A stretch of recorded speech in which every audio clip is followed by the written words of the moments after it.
Hi ಎಲ್ರಿಗೂ ನಮಸ್ಕಾರ. ನಾನು ನಿಮ್ಮ ಚಿರಾಗ್ ಟಾರ್ಕ್ಟೈಸರ್. ನಾವಿವತ್ತು ಒಂದು ಈವೆಂಟ್ಗೋಸ್ಕರ ತಮಿಳುನಾಡಿನ ವೇಲಾಂಗಣಿ ಅಂತ ಒಂದು ಊರಿಗೆ ಬಂದಿದ್ದೀವಿ. ಗಾಡಿಯಿಂದ ಕೆಳಗಡೆ ಇಳಿದಿದ ತಕ್ಷಣನೇ ನಮಗೆ ಕಾಣಿಸಿದ್ದು ಒಂದು ಬ್ಯೂಟಿಫುಲ್ ಬೀಚ್. ಆ ಬೀಚ್ ಹೆಸರೇ ವೇಲಾಂಕಣಿ ಬೀಚ್.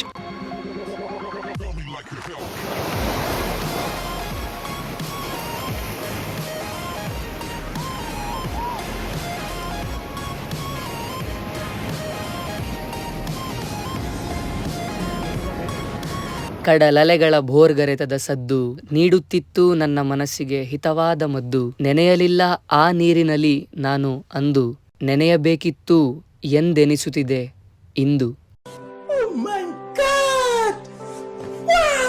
ವೆದರ್ ರಿಪೋರ್ಟ್ ಪ್ರಕಾರ 36 ಡಿಗ್ರಿ ಸೆಲ್ಸಿಯಸ್ ತೋರಿಸ್ತಾ ಇತ್ತು. ಸಿಕ್ಕಾಪಟ್ಟೆ ಬಿಸಿಲಿತ್ತು. ಅದಕ್ಕೆ ನಾನು ಮತ್ತೆ ಶಂಕರ ಒಂದು ಗೋಲಿ ಸೋಡಾ ಕುಡಿಯೋಣ ಅಂತ ಸೈಡಿಗೆ ಬಂದು ಕುತ್ಕೊಂಡ್ವಿ. ಪ್ರಕೃತಿ ಎಷ್ಟು ಬ್ಯೂಟಿಫುಲ್ ಆಗಿರುತ್ತೋ ಅಷ್ಟೇ ಡೇಂಜರಸ್ ಅಂತ ನಾನು ಮತ್ತೆ ಶಂಕರ ಅಲ್ಲೇ ಕುತ್ಕೊಂಡು ಡಿಸ್ಕಸ್ ಮಾಡ್ತಾ ಇದ್ವಿ. ಅದೇ ಟೈಮ್ ಕರೆಕ್ಟಾಗಿ ನಮಗೊಂದು ವಿಚಿತ್ರವಾದಂತಹ ಪ್ರಾಣಿ ಕಾಣಿಸ್ತು.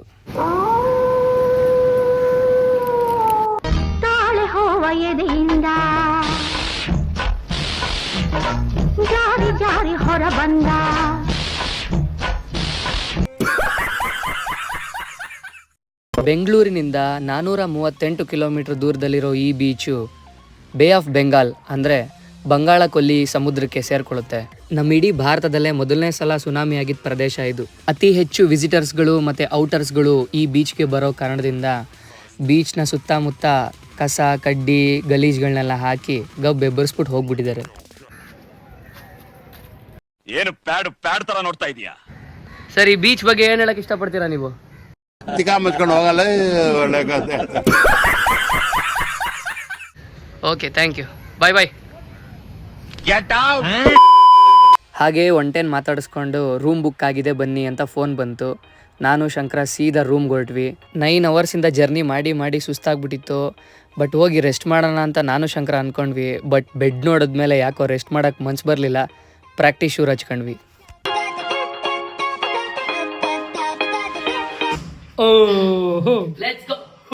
ಲಡ್ಡು ಮುತ್ತನ ಅವತಾರ ಈಗಿನ ಸಂಚಾರಿ ದೇವರ ಫ್ಯಾನ್ ಮೇಲೆ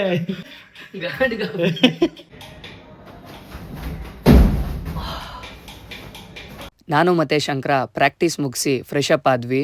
ಅಷ್ಟರಲ್ಲಿ ಮೇಲ್ಗಡೆ ಬನ್ನಿ ಊಟ ಬಂದಿದೆ ಅಂತ ಫೋನ್ ಬಂತು. ನಾನು ಅವನು ಹೋಗ್ತೀವಿ. ಅಷ್ಟರಲ್ಲಿ ನಮ್ಮ ಬ್ಯಾಚ್ ಅವರೆಲ್ಲ ಕುತ್ಕೊಂಡಾಗಲೇ ಬ್ಯಾಟಿಂಗ್ ಮಾಡ್ತಾಯಿದ್ರು. ಹೌದಾ? ಎಲ್ಲ ನಮ್ಮನ್ನ ಬಿಟ್ಟು ಅಚ್ಚುಕಟ್ಟಾಗಿ ಊಟ ಮಾಡ್ತಾವ್ರೆ. ಹೌದು. ನಮ್ಮ ತಂಡದ ಕೊರಿಯೋಗ್ರಾಫರ್ನ ಮಾತಾಡಿಸ್ಬೇಡ. ನಾವು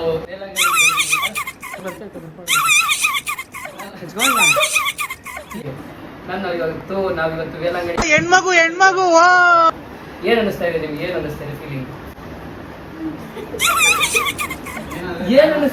ಖುಷಿ ಅಣ್ಣ, ನಗ್ತಾ ಇದಾರೆ ಅದಕ್ಕೆ. ಬ್ರೋ ಕಡೆ ಪ್ಲಾನ್ ಮಾಡಂಗೆ ಕ್ಯಾಮ್ರಾ. ಬ್ರೋ, ನಾವಿವತ್ತು ವೇಲಾಂಗಣಿಗೆ ಫಂಕ್ಷನ್ ಬಂದಿದೀವಿ. ಇದ್ರ ಬಗ್ಗೆ ನಿಮ್ಮ ಅಭಿಪ್ರಾಯ ಏನು? ನನ್ನ ಅಭಿಪ್ರಾಯ ಏನಂದ್ರೆ ಕಾನಪ್ ಮಾಡಿದ್ರೆ ವಾಯ್ಸ್ ಕೇಳಿಸುತ್ತೆ. Emotional damage. ನಮ್ಮ ಟೀಮಿನ ಫ್ಲಿಪ್ಪಿಂಗ್ ಕಿಂಗ್ ಇವಳು, ಫ್ಲಿಪ್ಪಿಂಗ್ ಕ್ವೀನ್ ಇವಳು ಭಾನುಪ್ರಿಯಾ ಅಂದ್ಬಿಟ್ಟು. ನಾವಿವತ್ತು ವೇಲಾಂಗಣಿಗೆ ಬಂದಿದ್ದೀವಲ್ವಾ ಭಾನುಪ್ರಿಯಾ? ಎಲ್ಲಿರೋದು ಹೇಳೋದು? ವೇಲಾಂಗಣಿ ಇಲ್ಲಿರೋದಕ್ಕೆ ಎಲ್ಲಿರೋದು? ವೇಲಾಂಗಣಿ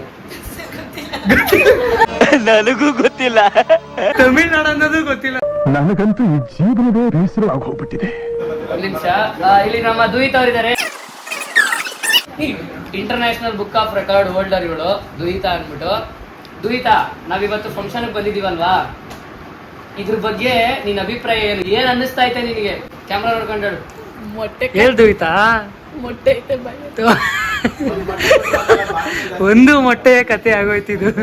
ನಮ್ಮ ಹೊಟ್ಟೆ ಎಷ್ಟು ಉರ್ಸ್ತಾವ್ರೋ. ಏನ್ ಅನ್ನಿಸ್ತಾ ಇದೆ? ಹೊಸ ಜಾಗಕ್ಕೆ ಬಂದಿದ್ಯಲ್ವಾ ನೀನು? ಏನ್ ಅನ್ನಿಸ್ತಾ ಇದೆ ಇವಾಗ? ನಮ್ಗೆಲ್ಲ ತಿಕ್ಕ ಉರಿತೈತೆ. ನಿಜ ಹೇಳಿದಕ್ಕೆ ನಿಮಗೆ ತಿಕ್ಕ ಉರಿದೋಯ್ತಾ?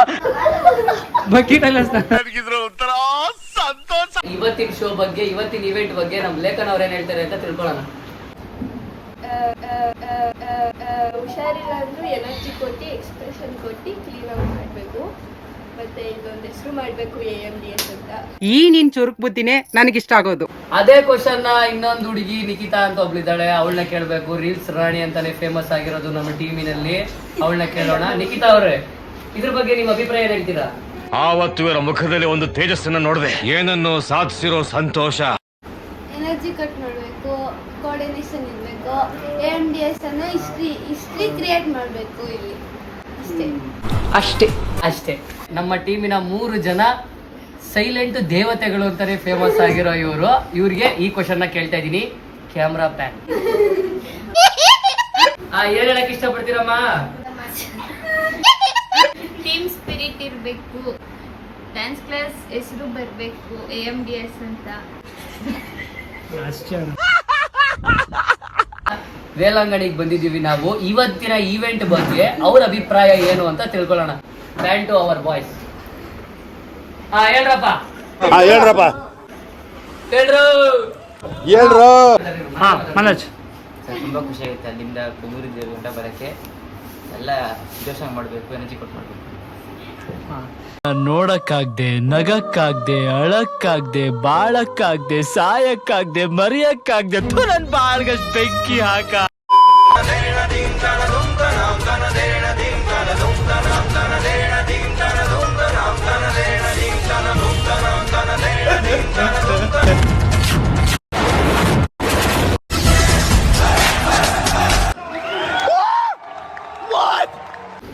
ಮತ್ತೆ ಅದೇ ಕ್ವಶನ್ ನಮ್ಮ AM ಡ್ಯಾನ್ಸ್ ಸ್ಟುಡಿಯೋ ತಂಡದ ಕೊರಿಯೋಗ್ರಾಫರ್ ಆಗಿರ್ತಕ್ಕಂಥ ನಮ್ಮ ಮರಿಯಾ ಮ್ಯಾಮ್ಗೆ ಕೇಳ್ತಾ ಇದ್ದೀನಿ. ಏನ್ ಹೇಳ್ತಾರೆ ಅಂತ ಹೇಳಿ ಮ್ಯಾಮ್. ಫಸ್ಟ್ ಆಫ್ ಆಲ್ ಬಿಡದಿಯಿಂದ ನಮಗೆ ತಮಿಳ್ನಾಡಲ್ಲಿ ಶೋ ಮಾಡೋಕ್ಕೆ ಚಾನ್ಸ್ ಸಿಕ್ಕೈತೆ ಅಂತಂದರೆ ಅದು ನಮ್ಮ ಪುಣ್ಯ, ಮತ್ತು ಪುಣ್ಯಕ್ಕಿಂತ ಹೆಚ್ಚಾಗಿ ಏನು ಅಂತಂದರೆ ನಮ್ಮ ಹಾರ್ಡ್ ವರ್ಕ್ ಅದು. ಸೊ ಇಲ್ಲಿ ಬಂದು ಶೋ ಮಾಡೋದುಂಟು, ಮಾಡಲೇಬೇಕು. ಶೋ ಆದಮೇಲೆ ಕೂಡ ಎಂಜಾಯ್ ಮಾಡೋದು ಇದೆ. ಸೊ ಫಸ್ಟು ಶೋ ಎಲ್ಲ ಚೆನ್ನಾಗಿ ಬರಲಿ ಅಂತ ನಾನು ಅನ್ಕೊಳ್ತೀನಿ. ಶೋ ಚೆನ್ನಾಗಿ ಬರಬೇಕು, ಅದಾದಮೇಲೆ ತಕ್ಕನಂಗೆ ಎಂಜಾಯೂ ಮಾಡಬೇಕು ಅಂತ ಅಂದ್ಕೊಂಡಿದ್ದೀವಿ. ಸೊ ಒಂದು 3 ದಿವಸ ಅಂತ ಟ್ರಿಪ್ ಹಾಕೊಂಡ್ಬಿಟ್ಟಿದ್ದೀವಿ. ಇಲ್ಲೇ ಸೇಫಾಗಿ ಎಲ್ಲ ಮುಗಿಸ್ಕೊಂಡು ಹೋಗೋಣ ಅಂತ ಪ್ಲ್ಯಾನ್ ಇದೆ. ತುಂಬಾ ಖುಷಿ ಆಗ್ತಾ ಇದೆ. ಸೊ ಮಕ್ಕಳೆಲ್ಲರೂ ತುಂಬ ಖುಷಿಯಾಗಿ ಅಲ್ಲಿಂದ ಬಂದರು. ಬಟ್ ಬರೋಷ್ಟೊಳಗಡೆ ಆನ್ ದ ವೇಟ್ ಎಲ್ಲರೂ ಪೇಷಂಟ್ಗಳಾಗ್ಬಿಟ್ಟವ್ರೆ.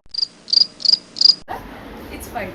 ಸೊ ಲೆಟ್ ವಿ ಸಿ ಎಲ್ಲ ಚೆನ್ನಾಗಾಗುತ್ತೆ ಅಂತ. ಇವಾಗೆಲ್ಲ ಚರ್ಚ್ಗೆಲ್ಲ ಕರ್ಕೊಂಡು ಹೋಗಿ, ಸೊ ಏನೇನು ಐತೆ ಟೂರಿಸ್ಟ್ ಪ್ಲೇಸ್ ಎಲ್ಲ ಪ್ಲೇಸಸ್ನೆಲ್ಲ ನೋಡ್ಕೊಂಡು ಬರೋಣ ಅಂತ ಪ್ಲ್ಯಾನ್ ಐತೆ. ಸೊ ಎಲ್ಲ ಊಟ ಮಾಡಿದ್ವಿ, ಇವಾಗ ಟೂರಿಸ್ಟ್ ಪ್ಲೇಸ್ಗೆ ಹೋಗ್ತಾ ಇದ್ವಿ. Thank you. ಓಕೆ, ನಮ್ಮ ರೂಮ್ಗೆ ಹೋಗೋಣ ಬನ್ನಿ.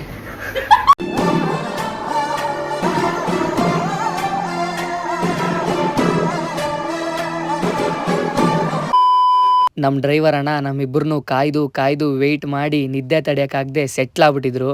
ನಾವು ಅಲ್ಲೇ ರೆಸ್ಟ್ ತಗೊಂಡು ಸೀದಾ ಸಂಜೆ ಲೊಕೇಶನ್ಗೆ ಬಂದ್ವಿ. ನಾನು ಶಂಕರ ಲೊಕೇಶನ್ಗೆ ಬಂದು ಸ್ಟೇಜ್ ನೋಡಿದ ತಕ್ಷಣ ಫುಲ್ಲು ಗಾಬರಿ ಆಗೋದ್ವಿ. ಯಾಕಂದರೆ ನಮ್ಮ ಎಂಟೈರ್ ಲೈಫಲ್ಲೇ ಕಬ್ಬಿಣದ ಸ್ಟೇಜ್ ಮೇಲೆ ಒಂದ್ಸಲನೂ ಪರ್ಫಾರ್ಮ್ ಮಾಡಿರಲಿಲ್ಲ. Shankara, for the first time ನಾವು ಈ ಕಬ್ಬಿಣದ ಮೇಲೆ ನಾವು ಪರ್ಫಾರ್ಮ್ ಮಾಡಬೇಕು ಅಂತ ಡಿಸೈಡ್ ಮಾಡ್ತಾ ಇದ್ದೀವಿ. ಏನು ಅನ್ನಿಸ್ತಾ ಇದೆ ನಿನ್ಗೇನು ಮನ್ಸಲ್ಲಿ ಏನು ನೋಡ್ತಾ ಇದೆ? ಹೆಸರು ರಾಕ್ ಅಂತ ಇಟ್ಕೊಂಡಿದೆ, ಕಲ್ಮಲ್ ಬೇಕಾದ್ರೆ ಮಾಡ್ಬಿಡ್ತೀನಿ. ಈ ಕಬ್ಬಿಣದ ಮೇಲೆ ಒಂದ್ಸತಿನೂ ಮಾಡಿಲ್ಲ. ನೆಕ್ಸ್ಟ್ ಟೈಮ್ ಇದು ಮಾಡಿದ್ರೆ ಶಂಕರ್ ಸ್ಟೀಲ್ ಅಂತ ಹೆಸರು ಇಟ್ಕೊಬೇಕಲ್ಲ.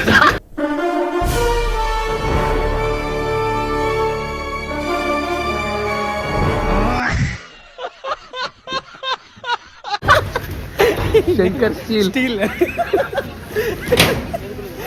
ಸ್ಟೇಜ್ ಎದುರುಗಡೆನೆ ಅಮ್ಮನವರ ಅದ್ಭುತವಾದಂತಹ ದೇವಾಲಯ ಇತ್ತು. ನಾನು ಶಂಕರ ಹೋಗಿ ಕೈ ಮುಕ್ಕೊಂಡು ಬಂದ್ವಿ. ಇಲ್ಲಿ ರೂಲ್ಸ್ ಏನಂದರೆ, ಫಸ್ಟು ಅಮ್ಮನವ್ರಿಗೆ ಪೂಜೆ ಆಗಬೇಕು, ಅದಾದಮೇಲೆ ಪಟಾಕಿಗಳನ್ನ ಹೊಡಿಬೇಕು, ಅದಾದಮೇಲೆ ಕಾರ್ಯಕ್ರಮನ ಸ್ಟಾರ್ಟ್ ಮಾಡಬೇಕು ಅಂತ.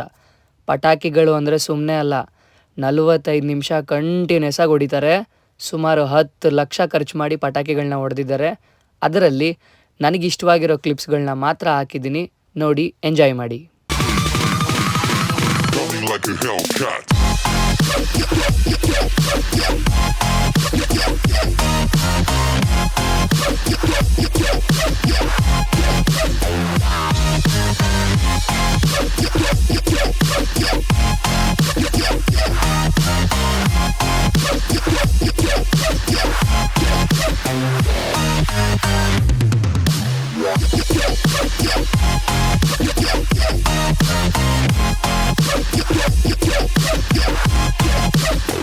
Like a Hellcat.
ಪಟಾಕಿ ಹೊಡೆಯೋದನ್ನ ನೋಡ್ಕೊಂಡು ಸ್ಟೇಜ್ ಹತ್ರ ಬಂದು ನೋಡ್ತೀವಿ, ಜನ ಸಾಗರ. ಟೈಮ್ ಅದು ಹೆಂಗ್ ಹೋಯ್ತು ಅಂತಾನೆ ಗೊತ್ತಾಗ್ಲಿಲ್ಲ. ನೆಕ್ಸ್ಟ್ ಪರ್ಫಾರ್ಮೆನ್ಸೇ ನಮ್ದು ಅಂದ್ರು. ಪಟ ಅಂತ ವಾರ್ಮ್ ಅಪ್ ಮಾಡಿ ರೆಡಿ ಆದ್ವಿ. ಇದಾಗಿತ್ತು ನಮ್ಮ ಪರ್ಫಾರ್ಮೆನ್ಸ್ನ ವಿಡಿಯೋ.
ಸಕ್ಸಸ್ಫುಲ್ ಆಗಿ ಪ್ರೋಗ್ರಾಮ್ನ ಕಂಪ್ಲೀಟ್ ಮಾಡಿ ಹೊಟ್ಟೆ ತುಂಬ ಊಟ ಮಾಡಿ ಅಲ್ಲಿಂದ ಹೊರಟ್ವಿ. ಹೊರಡಕ್ಕೂ ಮುಂಚೆ ನನಗೆ ಈ ಬ್ಯೂಟಿಫುಲ್ ಆಗಿರೋ ಸೀನರಿ ಕಾಣಿಸ್ತು, ಅದಕ್ಕೆ ಇದನ್ನ ರೆಕಾರ್ಡ್ ಮಾಡಿ ಇಟ್ಕೊಂಡೆ. ಹಳೆ ರೂಮ್ನ ಚೆಕ್ಔಟ್ ಮಾಡಿರೋ ಕಾರಣದಿಂದ ಹೊಸ ರೂಮ್ನ ಬುಕ್ ಮಾಡಿದ್ರು. ನಾವೆಲ್ಲ ಅಲ್ಲೇ ಹೋಗಿ ಆರಾಮಾಗಿ ರೆಸ್ಟ್ ಮಾಡಿದ್ವಿ. ಕಣ್ಬಿಟ್ಟು ನೋಡ್ತೀನಿ, ಬೆಳಿಗ್ಗೆನೆ ನಮ್ಮ ಹುಡುಗ ರೊಚ್ಚಿಗೆದ್ಬಿಟ್ಟಿದ್ದ. ಶಂಕರ ಮಾತ್ರ ಒಳ್ಳೆ ಡೀಪ್ ಸ್ಲೀಪಲ್ಲಿದ್ದ. ಅದೇ ಟೈಮ್ಗೆ ಸ್ಟೂಡೆಂಟ್ಸ್ ಎಲ್ಲ ಬಂದು ನನಗೆ ರಾಖಿ ಕಟ್ಟಿದ್ರು. ಶಂಕರ ಎದ್ದಿದ ತಕ್ಷಣನೇ ನಾನು ಶಂಕರ ಇಬ್ರು ಅಲ್ಲಿನ ಫೇಮಸ್ ಪಿಲಿಗ್ರಿಮ್ ಸ್ಪಾಟ್ ವೇಲಾಂಕಣಿ ಚರ್ಚ್ಗೆ ಹೊರಟ್ವಿ.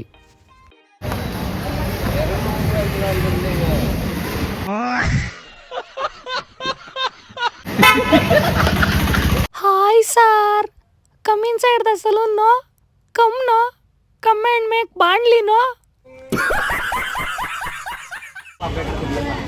5 आयुर्वेदिक तत्वों के साथ Red Label Natural Care. Tea ಕುಡಿತಾ ಇದ್ವಿ. ಅದೇ ಟೈಮ್ಗೆ ನೆನ್ನೆ ಮಾಡಿರೋ ಪ್ರೋಗ್ರಾಮ್ನ ನೋಡಿರೋ ಇಬ್ರು ಹುಡುಗರು ಬಂದು ನನ್ನನ್ನು ಮಾತಾಡ್ಸಿದ್ರು. ಅವರಿಬ್ರು ಹುಡುಗರನ್ನ ಮಾತಾಡಿಸ್ಕೊಂಡು ನಾನು ಶಂಕರ ಇಬ್ರು ಸೀದಾ ಹೊರಟಿದ್ದೆ ವೇಲಾಂಕಣಿ ಚರ್ಚ್ ಕಡೆಗೆ. ವೈಲಾಂಕಣಿ, ವೇಲಾಂಗಣಿ ಈ 3 ಹೆಸರುಗಳಿಂದ ಈ ಊರನ್ನ ಕರೀತಾರೆ. ಈ ಊರಿನ ಹೆಸರಲ್ಲಿರೋ ಅರ್ಥ ಏನಂದರೆ ವರ್ಜಿನ್ ಆಫ್ ವೇಲೈ ಅಂತ. ವರ್ಜಿನ್ ಆಫ್ ವೇಲೈ ಅಂದರೆ ವರ್ಜಿನ್ ಮೇರಿಯವರು ಈ ಊರಿನಲ್ಲಿ ನೆಲೆಯೂರಿರೋ ಕಾರಣದಿಂದ ಈ ಊರನ್ನ ವರ್ಜಿನ್ ಆಫ್ ವೇಲೈ ಅಂತ ಕರೀತಾರೆ. ವೇಲೈ ಅಂದರೆ ಒಂದು ಊರು ಅಂತ ಅರ್ಥ. ಬಹಳ ವರ್ಷಗಳಿಂದ ರೋಮ್ನವರು ಮತ್ತು ಗ್ರೀಸ್ನವರು ಈ ಜಾಗದಿಂದ ಟ್ರೇಡಿಂಗ್ ನಡೆಸ್ತಾ ಇದ್ರು ಅಂತ ಹಿಸ್ಟ್ರಿ ಹೇಳುತ್ತೆ. ಈ ಚರ್ಚ್ನ Basilica of Our Lady of Good Health ಅಂತಲೂ ಕರೀತಾರೆ, ಹಾಗೂ ಲೌಡ್ಸ್ ಆಫ್ ದ ಈಸ್ಟ್ ಅಂತಲೂ ಕರೀತಾರೆ. 16ನೇ ಶತಮಾನದಲ್ಲಿ ಇದೇ ಊರಿನಲ್ಲಿ ಒಬ್ಬ ಹಾಲ್ ಮಾರೋನಿದ್ನಂತೆ. ಮನೆಗಳಿಗೂ ಹಾಲು ಹಾಕಿ ಸುಸ್ತಾಗಿರೋ ಕಾರಣದಿಂದ ಆ ಹಾಲ್ ಮಾರೋನು ಒಂದು ಆಲದ ಮರದ ಅಡಿಲಿ ಕುತ್ಕೊಂಡು ರೆಸ್ಟ್ ಮಾಡ್ತಾ ಇರ್ತಾನಂತೆ. ಅದೇ ಟೈಮಲ್ಲಿ ಮದರ್ ಮೇರಿ ಅವರು ತನ್ನ ಮಗುವಿನ ಜೊತೆಲಿ ಬಂದು ಆ ಹಾಲ್ ಮಾರೋನ ಹತ್ರ ನನಗೆ ಸ್ವಲ್ಪ ಪ್ರಮಾಣದ ಹಾಲನ್ನ ಕೊಡ್ತೀಯಾ ಅಂತ ಕೇಳ್ತಾರಂತೆ. ಆಗ ಆ ಹಾಲ್ ಮಾರೋನು ಯಾವುದೇ ತರಹದ ಯೋಚನೆನೂ ಮಾಡದೆ ಮದರ್ ಮೇರಿ ಅವ್ರಿಗೆ ಸ್ವಲ್ಪ ಪ್ರಮಾಣದ ಹಾಲನ್ನ ಕೊಟ್ಟು ಹೊರಡ್ತಾನಂತೆ. ಮುಂದಿನ ಮನೆಗೆ ಹಾಲು ಹಾಕಬೇಕು ಅಂತ ಹೋದಾಗ ಆ ಹಾಲ್ ಮಾರೋನ ಕೊಡದಲ್ಲಿ ಹಾಲು ತುಂಬಿ ತುಳುಕ್ತಾ ಇತ್ತಂತೆ. ಒಂದು ಸ್ವಲ್ಪ ಪ್ರಮಾಣನೂ ಕಮ್ಮಿ ಆಗಿರ್ಲಿಲ್ವಂತೆ. ಇದನ್ನ ಗಮನಿಸಿದ ಆ ಹಾಲ್ ಮಾರೋನು ಆಶ್ಚರ್ಯಚಕಿತನಾಗ್ತಾನಂತೆ. ಈ ಘಟನೆನ ಹಾಲ್ ತಗೊಳ್ಳೋರ್ಗೂ ಹೇಳಿದಾಗ ಅವರು ನನ್ನನ್ನೂ ಕರ್ಕೊಂಡೋಗು, ನಾನು ಅವ್ರನ್ನ ನೋಡಬೇಕು ಅಂತ ಹೇಳ್ತಾರಂತೆ. ಅವರಿಬ್ಬರು ಮತ್ತೆ ಆ ಜಾಗಕ್ಕೆ ಬಂದಾಗ ಮದರ್ ಮೇರಿ ಅವರು ಅವರಿಬ್ಬರ ಕಣ್ಣಿಗೆ ಗೋಚರಿಸಿ ಆ ಹಾಲು ಮಾರೋನ್ಗೆ ಆಶೀರ್ವದಿಸ್ತಾರಂತೆ. ಇಂತಹ ಅದ್ಭುತ ನಡೆದಿರೋ ಈ ಜಾಗನ ಅಲ್ಲಿರೋ ಲೋಕಲ್ ಕ್ಯಾಥೋಲಿಕ್ ಕಮ್ಯುನಿಟಿ ಅವರು ಮಾತಾ ಕುಲಂ ಅಥವಾ ಅವರ್ ಲೇಡೀಸ್ ಟ್ಯಾಂಕ್ ಅಂತ ಹೆಸರಿಟ್ಟು ಭಕ್ತಿಯಿಂದ ಪೂಜಿಸ್ತಿದ್ದಾರೆ. ಇಂದಿಗೂ ಕೂಡ ಆ ಟ್ಯಾಂಕ್ನಲ್ಲಿ ಹೋಲಿ ವಾಟರ್ ಸಿಗುತ್ತೆ. ಭಕ್ತಾದಿಗಳು ಆ ಪವಿತ್ರ ಜಲವನ್ನು ಭಕ್ತಿಯಿಂದ ಸೇವಿಸಿ ಮನೆಗೂ ತಗೊಂಡು ಹೋಗ್ತಾರೆ. ಇಲ್ಲಿ ಬರೋ ಭಕ್ತಾದಿಗಳು ಮಂಡೀಲಿ ನಡ್ಕೊಂಡು ಹೋಗಿ ಅವರವರ ಹರಕೆಗಳನ್ನ ತೀರಿಸ್ತಾರೆ. ಹಾಗೇ ನಡ್ಕೊಂಡು ಹೋಗ್ಬೇಕಾದ್ರೆ ನಮ್ಮ ಕಣ್ಣಿಗೆ ಮ್ಯಾಮ್ ಕಾಣಿಸಿದ್ರು. ಅವರು ಕೂಡ ಹರಕೆ ಹೊತ್ಕೊಂಡಿದ್ರಂತೆ. ಅದಕ್ಕೆ ಮಂಡಿ ಸೇವೆ ಮಾಡೋದ್ರ ಮುಖಾಂತರ ಅವರ ಹರಕೆನ ತೀರಿಸ್ತಾಯಿದ್ರು. ದೇವರವ್ರಿಗೆ ಒಳ್ಳೇದು ಮಾಡಲಿ ಅಂತ ಬೇಡ್ಕೊಂಡು ನಾನು ಶಂಕರ ಮುಂದಕ್ಕೆ ಹೊರಟ್ವಿ. ಇಲ್ಲಿ ಒಟ್ಟು 3 ಚರ್ಚ್ಗಳು ಹಾಗೂ 1 ಚಾಪಲ್ ಇದೆ. ಮೊದಲನೇದು ಮೇಯ್ನ್ ಚರ್ಚ್, ಎರಡನೇದು ಆ್ಯನೆಕ್ಸ್ ಆಫ್ ಬ್ಯಾಸಿಲಿಕಾ, ಮೂರನೇದು ಸೈಡ್ ಚರ್ಚ್. ಆ 1 ಚಾಪಲ್ ಮಾತಾ ಕುಲಂ ಜಾಗದ ಬಳಿ ಇದೆ. ಈಗ ನಮ್ಮ ಎದುರುಗಡೆ ಕಾಣ್ತಾ ಇರೋ ಚರ್ಚ್ನ ಹೆಸರು ಮಾರ್ನಿಂಗ್ ಸ್ಟಾರ್ ಚರ್ಚ್. ಈ ಚರ್ಚ್ನಲ್ಲಿ ಸರಿಸುಮಾರು 5,000-10,000 ಜನ ಭಕ್ತಾದಿಗಳು ಸೇರುವಷ್ಟು ಜಾಗ ಇದೆ. ಇಂತಹ ಅದ್ಭುತವಾದ ಚರ್ಚ್ಗಳಿಗೆ ಬುನಾದಿ ಹಾಕಿದವ್ರು ಯಾರು ಅಂತ ಕೇಳಿದ್ರೆ ಅದಕ್ಕೆ ಉತ್ತರ ಪೋರ್ಚುಗೀಸ್ನವರು. ಒಂದು ಭಯಾನಕ ಚಂಡಮಾರುತದಿಂದ ಪೋರ್ಚುಗೀಸ್ ನಾವಿಕರ ಹಡಗು ಇನ್ನೇನು ಮುಳುಗುವ ಸಂಭವದಲ್ಲಿರುತ್ತೆ. ಆ ಟೈಮಲ್ಲಿ ಮದರ್ ಮೇರಿಯವರು ಪೋರ್ಚುಗೀಸ್ ನಾವಿಕರಿಗೆ ರಕ್ಷಣೆ ನೀಡಿ ದಡ ಸೇರಿಸ್ತಾರೆ.